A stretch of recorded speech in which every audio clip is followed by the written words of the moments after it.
والهادي إلى صراطك المستقيم وعلى آله حق قدره ومقداره العظيم. Hari ini kita belajar beberapa dosa besar, iaitu dosa besar yang membawa kemurkaan Allah Subhanahu wa ta'ala. Bila kita buat dosa ni, Allah murka pada kita, Allah marah pada kita kan, menyebabkan kita jauh daripada rahmat Allah Subhanahu wa ta'ala. Baik, yang pertama kita tengok definisi dosa.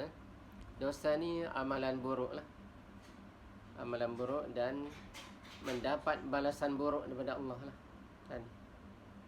Jadi orang yang balik, orang dah akil balik tapi dia buat dosa ni dipanggil orang yang asi, orang yang melakukan dosa.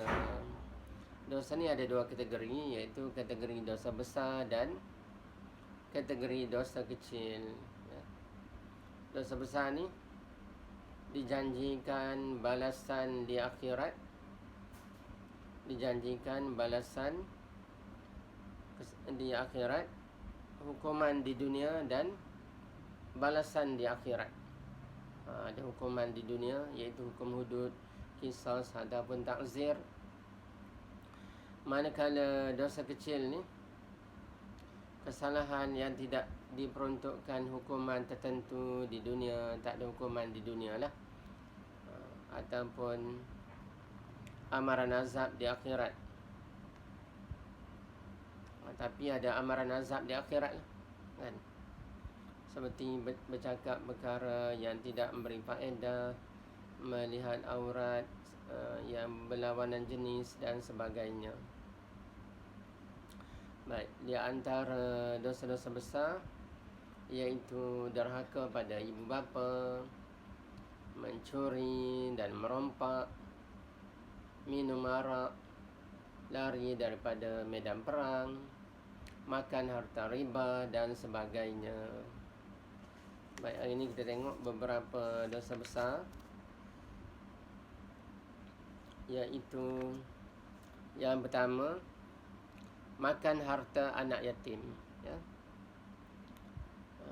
Yang pertama kita tengok definisi anak yatim, iaitu kanak-kanak yang kematian ayah atau ibu atau kedua-duanya sedangkan dia belum akil balik ya. Dia belum akil balik tapi meninggal ibu atau bapa atau kedua-duanya, maka dia dikategorikan sebagai anak yatim. Kalau dia dah akil balik, masih panggil anak yatim kan? Macam saya ni, kedua-dua ibu bapa dah meninggal kan, bukan anak yatim lah, sebab saya sudah dewasa kan, sudah akil balik. Baik. Jadi harta anak yatim ini hendaklah dijaga dengan baik, jujur dan ikhlas, dan amanah digunakan untuk keperluan anak yatim lah. Jadi kalau kita mengambil harta anak yatim adalah dosa besar yang harus kita hindari, kerana harta anak yatim untuk mereka gunakan apabila mereka dewasa, supaya mereka tidak hidup melarat ataupun terbiar ketika mereka dewasa nantilah. Apa hukum makan harta anak yatim? Hukumnya adalah berdosa besar lah. A'udzubillahi minasyaitonirrajim. Innal ladzina ya'kuluna amwalal yatama zulman innama ya'kuluna fi butunihim nara wa sayaslawna sa'ira. Yang bermaksud, sesungguhnya orang yang makan harta anak yatim secara zalim ialah menelan api ke dalam perutnya. Dia makan api, masuk api ke dalam perut dia. Mereka akan dibakar dengan api yang menyala-nyala. Lepas makan api tu, kena bakar pula dalam api neraka. Jadi kalau ditakdirkan anda akan menjaga harta anak yatim apabila dewasa, jagalah dengan baik dan tidak menggunakan harta anak yatim untuk kegunaan diri sendiri. Baik, kemudian kita tengok dosa besar berikutnya, iaitu lari daripada medan perang. Maksud lari ni seorang meninggalkan medan perang ketika peperangan sedang berlaku dan ketika sedang menentang musuh Allah Subhanahu wa ta'ala. Ketika perang sedang berlaku lah dia lari. Jadi boleh memberikan impak yang negatif kepada tentera-tentera Islam, kan, sebagai satu virus ataupun bakteria lah. Jadi boleh melemahkan semangat tentera-tentera Islam apabila melarikan diri ni. Jadi hukumnya adalah berdosa besar dan dimurkai oleh Allah Subhanahu wa ta'ala. Jadi yang pergi berperang untuk menegakkan agama Islam ni sudah tentu mereka mempunyai semangat jihad yang tinggi, kan. Tapi bila mereka lari boleh memberikan impak yang negatif kepada rakan-rakan seperjuangan.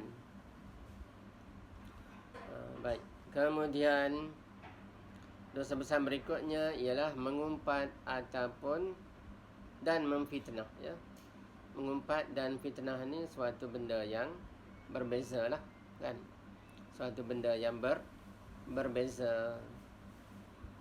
Iaitu mengumpat ni kita cerita keburukan seseorang yang apabila tuan dia dengar dia tak suka. Cerita yang kita beritahu tu cerita benar, kan. Bila tuan dia dengar, tuan dia tak suka.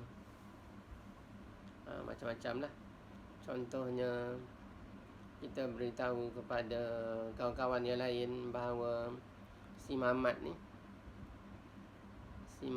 ni dia suka mencuri, contohnya, kan. Memang betul lah Mamat ni suka mencuri. Tapi bila dia dengar tu dia tak suka orang menceritakan keburukan dia, kan. Jadi tak perlulah dia heboh-hebohkan. Lebih baik kita berjumpa dengan Mamat ni, kita menasihati dia supaya meninggalkan perbuatan mencuri. Baik. Kita tengok maksud mengumpat, ya. Membicarakan keaiban orang lain sedangkan orang diumpat itu tidak suka pada perbuatan tersebut, kan. Tadilah kita cerita keaiban ataupun aib dia yang dia buat mendatangkan dosa lah, kan. Kita cerita pada orang lain sudah tentulah dia tak suka.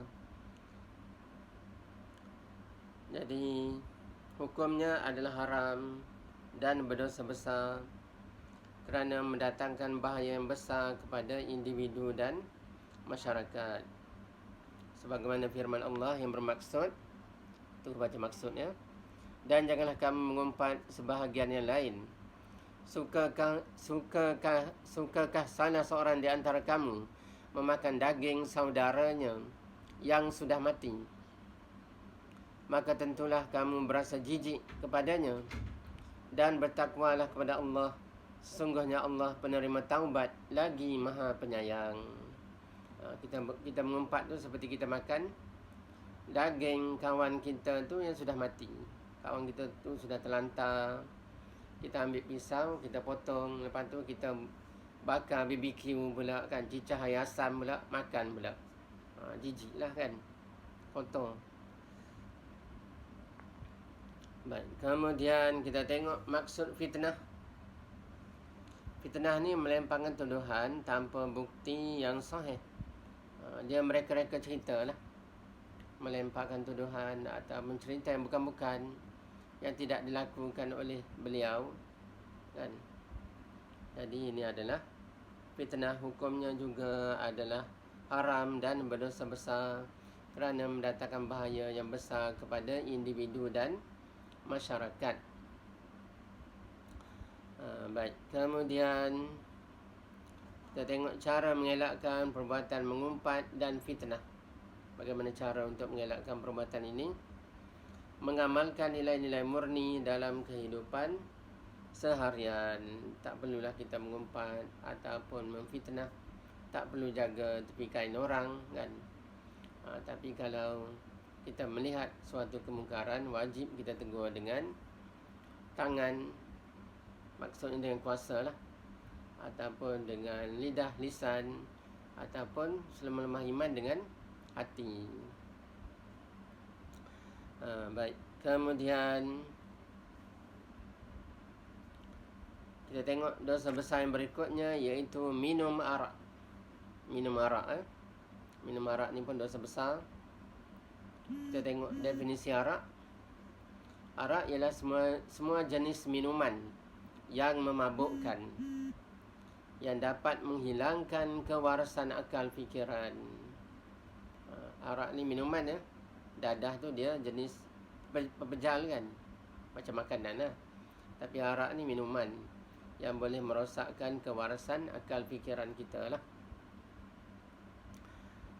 Setiap minuman memabukkan adalah haram. Hukumnya adalah haram, sama ada sedikit ataupun banyak. Tak banyak ustaz, setitik aja. Setitik pun tak boleh lah. Setitik pun tidak boleh. Setitik arak pun tak boleh ya. Fasihah. Sama juga kalau setitik racun. Boleh tak kita minum setitik racun? Tak boleh lah kan. Kalau boleh, ustaz mohon respons komunikasi dua hala supaya PDPR lebih berkesan. Baik, kemudian Allah melarang perbuatan minum arak ini. A'udzubillahi minasyaitonirrajim. Ya ayyuhallazina amanu innamal khamru wal maisir wal ansab wal azlam rijsum min amali syaitan fajtanibuh la'allakum tuflihun. Yang bermaksud, wahai orang beriman, kita semualah, sesungguhnya arak, judi, pemujaan berhala dan bertenung nasib adalah amalan keji. Ia menjadi sebahagian amalan syaitan. Maka jauhilah daripadanya. Mudah-mudahan kita akan berjaya. Baik, kita tengok kesan minum arak terhadap individu dan masyarakat. Kepada individu sudah tentulah hilang kewarasan berfikir kan. Dia tak tahu apa yang dia buat. Jadi seperti binatang, dia tak tahu apa yang dia buat. Kalau dia rasa dia nak berbogel, dia bogel, dia buka baju, buka seluar, buka spender apa semua kan. Jadi dah menjadi binatang. Sedangkan manusia ni adalah khalifah, makhluk Allah yang paling mulia di muka bumi.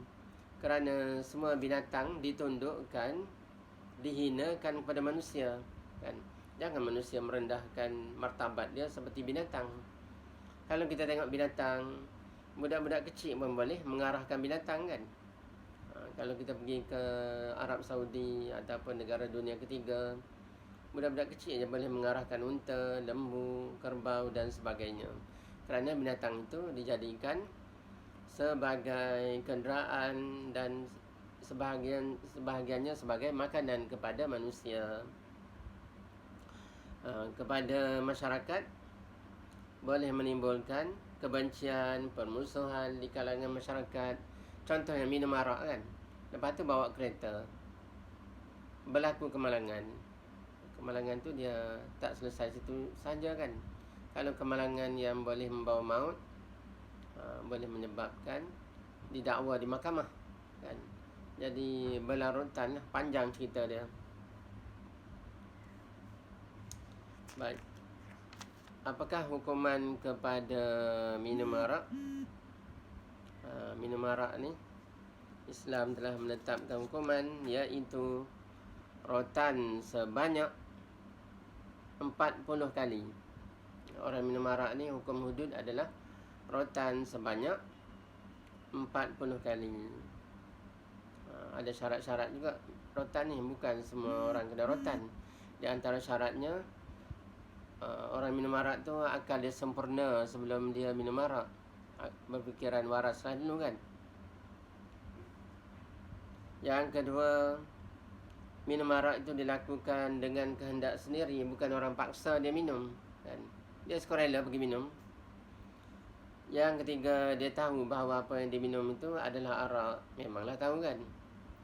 Seperti Tiger, Carlsberg, Heineken, Lion, Giraffe dan sebagainya, contohlah kan. Jadi kena ingat tu, hukuman hudud kepada minum arak iaitu 40 kali sebat, 40 kali ya. Ada kesalahan lain 80, ada kesalahan 100 kali rotan. Baik. Sepupu kepada minum arak ni, sepupu ya, cousin ya, iaitu menagih dadah ya. Menagih dadah ni iaitu jenis pil ataupun tablet yang boleh menghilangkan kewarasan akal fikiran jugalah. Dia cakap untuk menghilangkan tekanan perasaan, menghilangkan stres. Sebenarnya boleh menghilangkan kewarasan akal. Baik. Bahaya buruk dadah kita kena tahu dan kita kena sebarkan apakah kesan buruk dadah terhadap individu dan masyarakat, mendatangkan kemudaratan kepada individu dengan tubuh badan, bahkan boleh membawa maut ya. Ketagihan yang melampau sangat ni boleh membawa maut ya. Bahaya dadah ni seperti apa dadah? Seperti heroin, syabu, ekstasi, ganja dan sebagainya ya. Kepada masyarakat pula, masyarakat menjadi mundur kerana penagih dadah, golongan yang tidak berupaya untuk membangunkan masyarakat dan negara. Fikiran dia tu 24 jam sehari semalam, 24/7, setiap minggu, setiap hari, setiap bulan berfikiran untuk mendapatkan bekalan dadah je. Tak kira lah macam mana. Kalau tak ada duit, dia akan pergi mencuri, merompak dan sebagainya kan. Jadi penagih dadah ni adalah sampah masyarakat kan, tidak berguna kepada masyarakat. Baik. Bagaimana langkah mencegah penagihan dadah? Tidak lain tidak bukan adalah memberi pendidikan agama yang secukupnya kepada masyarakat Islam dan pendidikan moral kepada bukan Islam. Jadi kena terangkan bahaya dadah ini kepada masyarakat dan negara. Baik, kita pergi sikit lagi ya. Dosa besar berikutnya adalah zina, liwat dan musahaqah. Ini 3 benda yang berbeza ya. Apa dia zina? Melakukan persetubuhan haram. Melakukan persetubuhan haram antara lelaki dan perempuan yang tidak mempunyai ikatan perkahwinan. Kena lengkap ya definisi zina ni. Yang kedua, liwat ataupun homoseks, hubungan sejenis antara lelaki dengan lelaki sama jenis kan. Kalau kita tengok binatang pun dia tak pergi cari sama jenis kan. Ada tak ayam jantan pergi cari ayam jantan? Syukri ada tak? Tak ada. Rizma jawabnya. Terima kasih Rizma. Begitu juga perempuan ya. Perempuan ni kita panggil, salah lelaki perempuan ni dipanggil musahaqah. Cuba sebut musahaqah. Mustahaqah. Musahaqah. Musahaqah ni kalau biasa kamu dengar lesbian lah ataupun les kan. Iaitu hubungan jenis perempuan dengan perempuan kan. Sama juga tak ada kan. Ayam betina dia tak pergi cari ayam betina kan. Ayam betina dia pergi cari ayam jantan. Tapi kita manusia ni bila dah hilang kewarasan akal, lebih teruk daripada binatang kan. Lelaki pergi cari lelaki, perempuan pergi cari perempuan.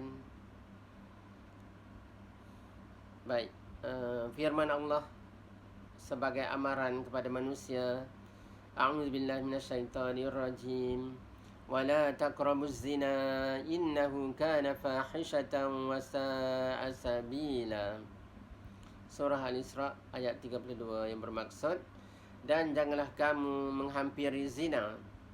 Sesungguhnya zina itu adalah perbuatan yang keji dan suatu jalan yang jahat. Keji dan jahatlah zina ni kan.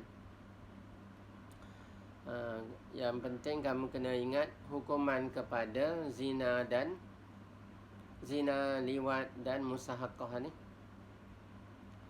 Jadi hukuman kepada orang melakukan zina iaitu disebat 100 kali bagi penzina yang belum berkahwin. Belum berkahwin kalau kerajaan Islam dapat tangkap dia, ataupun dia mengadu kepada kerajaan Islam bahawa dia telah melakukan zina, maka hukumannya adalah 100 kali sebatan, piap 100 kali. Kan? Manakala zina bagi yang sudah berkahwin, direjam dengan anak batu sehingga mati. Baling lah. Rejam tu baling lah. Baling dengan anak batu sehingga dia meninggal dunia. Bagi penzina yang sudah berkahwin. Baik, ada syarat-syarat dia juga ya. Syarat-syarat hukuman ini dilaksanakan iaitu meyakini mereka lelaki dan perempuan terlibat melakukan zina. Contohnya mereka sendiri mengaku kan. Perbuatan tersebut disaksikan oleh 4 orang saksi lelaki yang adil. 4 orang saksi lelaki yang adil. Dia melihat seperti batan celak dimasukkan dalam bekas celak. Itu contoh dalam kitab-kitab lama lah. Dalam situasi yang ini kita boleh contohkan batang pen dimasukkan ke dalam penutup pen lah, kan. 4 orang tu kena tengok. Kalau dia tengok lelaki dan perempuan tu dalam selimut, macam tu tidak boleh disabitkan hukuman zina, kan. Walau bagaimanapun kena ta'zir lah, kena hukuman daripada hakim lah. Contohnya rotan 50 kali ke, kan. Bergantung atas budi bicara hakim lah. Baik, kemudian sama juga dengan liwat ataupun mustahaqah tadi ya, homoseks ataupun lesbian tadi ya, mesti disaksikan oleh 4 orang saksi yang adil.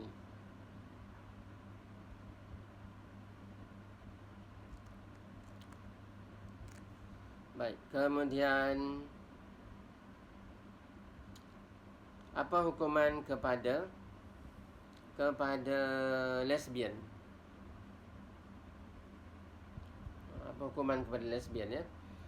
Hukuman kepada lesbian ini dikurung dalam rumah dan mereka dipisahkan. Mereka tak boleh keluar rumah dan ada 2 Minah dengan Joyah tu, contohlah nama kan.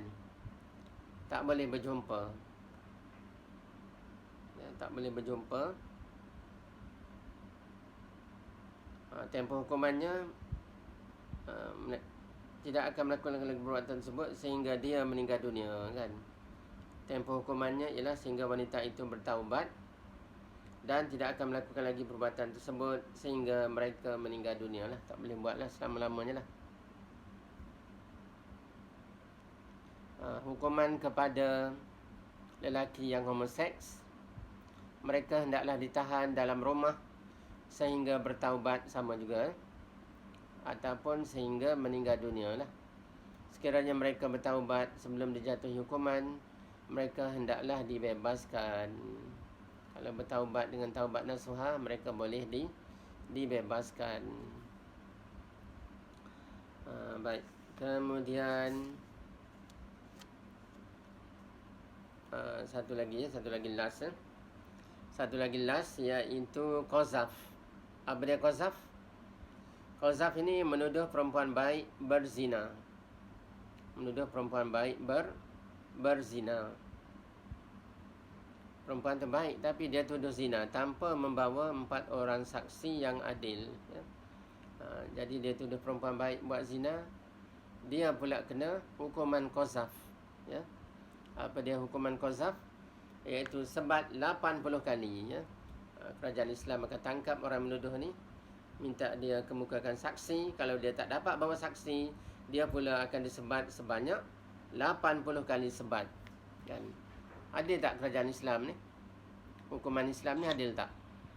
Adil. Adil lah, kan. Sebab kita tak boleh menuduh sebarangan tanpa membawa saksi.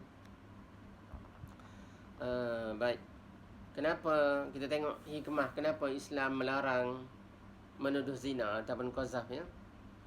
Jadi tuduhan tersebut mungkin bersifat penganiayaan, dia nak menanya orang kan, dan boleh menimbulkan permusuhan dalam masyarakat lah.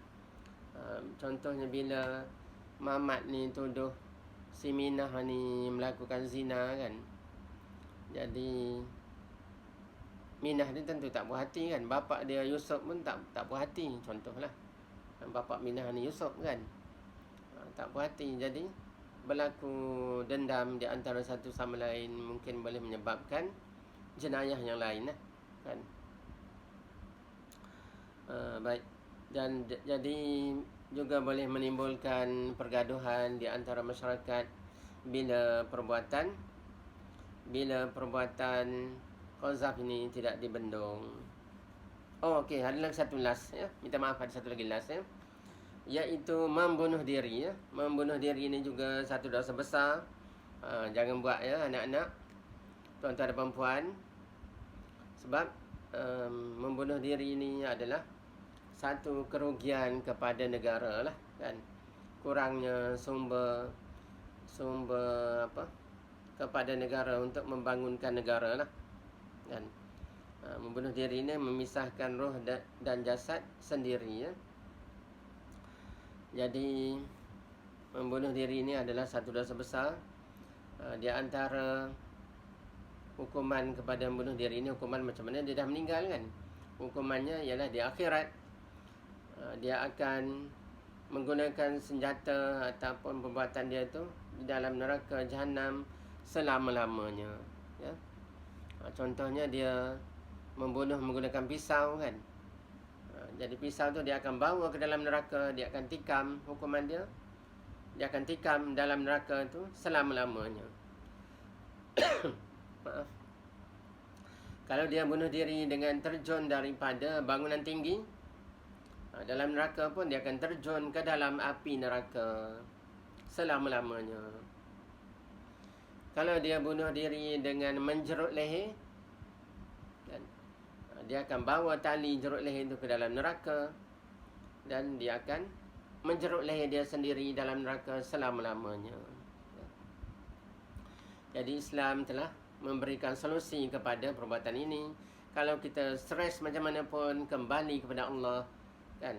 Ambil wuduk, solat, mengadu pada Allah kan. Baca Al-Quran, zikir, taubat, selawat dan sebagainya. InsyaAllah Allah akan memberi ketenangan kepada kita. Ala bizikrillahi tatma'innul qulub. Sesungguhnya dengan mengingati Allah, hati akan menjadi tenang dan sejahtera. Ustaz rasa sekadar itulah pelajaran kita hari ini.